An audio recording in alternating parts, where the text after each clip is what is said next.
In the first half of the 19th century, 4 million blacks worked as slaves, imprisoned on plantations in the American South.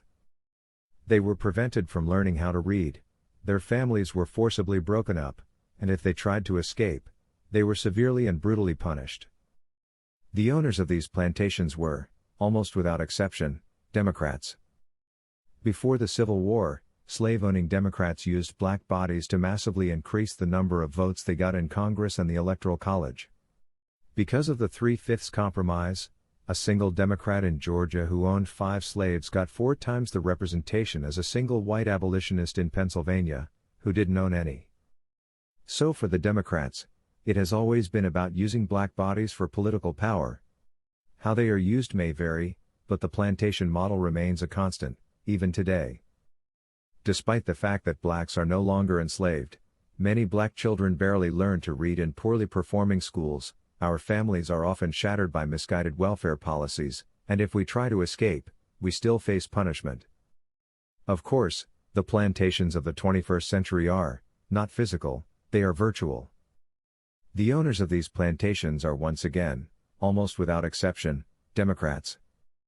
Think about it, what today are certain areas of Chicago, Baltimore, Detroit, St. Louis, Atlanta, Milwaukee, and Philadelphia, all run for decades by Democrats, but virtual plantations? Many who live in these areas are largely, if not totally, dependent on their masters, the politicians, for their food, housing, and health care. It's hardly a fair exchange. The politicians become wealthy. The residents become vote slaves, sustained, just barely, by government transfer payments. And just like the plantations of yesteryear, which demanded a consistent breakdown of the black family to reinforce its system of buying and selling slaves, Democrats today incentivize similar family corrosion through their policies, fostering dependence, not on mom and dad, but on the government. To give just one example, virtually every inner-city school provides free breakfast and lunch. Sounds generous, but what it really does is remove the traditional responsibility from parents by handing it over to the state. Yet many do break free from this oppressive system. Like the fugitive slave, Frederick Douglass once did, they run toward a better life. But leaving the plantation still entails great risk. Of course today it's not the whip or the lash, it's libel and slander. The purpose is to bring black conservatives within an inch of their professional and sometimes personal lives, a warning that rebellion will not be tolerated. Don't believe it? Just ask Drive. Ben Carson, Hoover Institution economist Thomas Sowell, or Supreme Court Justice Clarence Thomas, to cite 3 prominent examples. Carson, one of the most celebrated brain surgeons of the modern era, has been called stupid by the legacy media because he has conservative political views. Thomas Sowell, who went to Harvard and taught at Cornell, Amherst, and UCLA, and may be the nation's most brilliant economist, has largely been ignored while many lesser lights have been celebrated. Clarence Thomas, one of the luminous legal minds of our time, was the victim of a massive smear campaign during his nomination to the Supreme Court. Because of his conservative views, his reputation was dragged through the media mud. This is how he described the experience.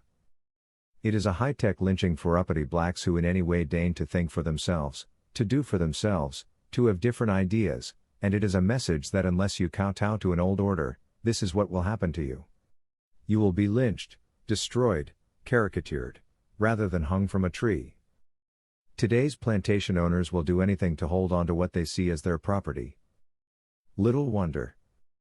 In 2012, Barack Obama received 93% of the black vote. In 2016, Hillary Clinton received 88%. That dip was a critical factor in Clinton's loss. The Democrats know that they can't lose the black vote and win a national election. So, they make up lies. They say America was founded for the purpose of perpetuating slavery.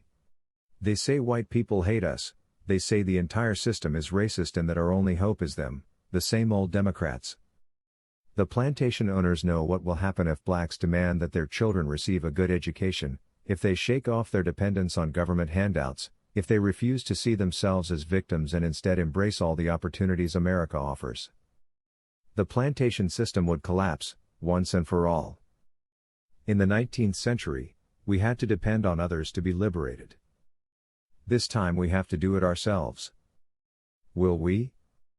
I'm Candace Owens, author of Blackout: How Black America Can Make Its Second Escape from the Democrat Plantation, for Prager University.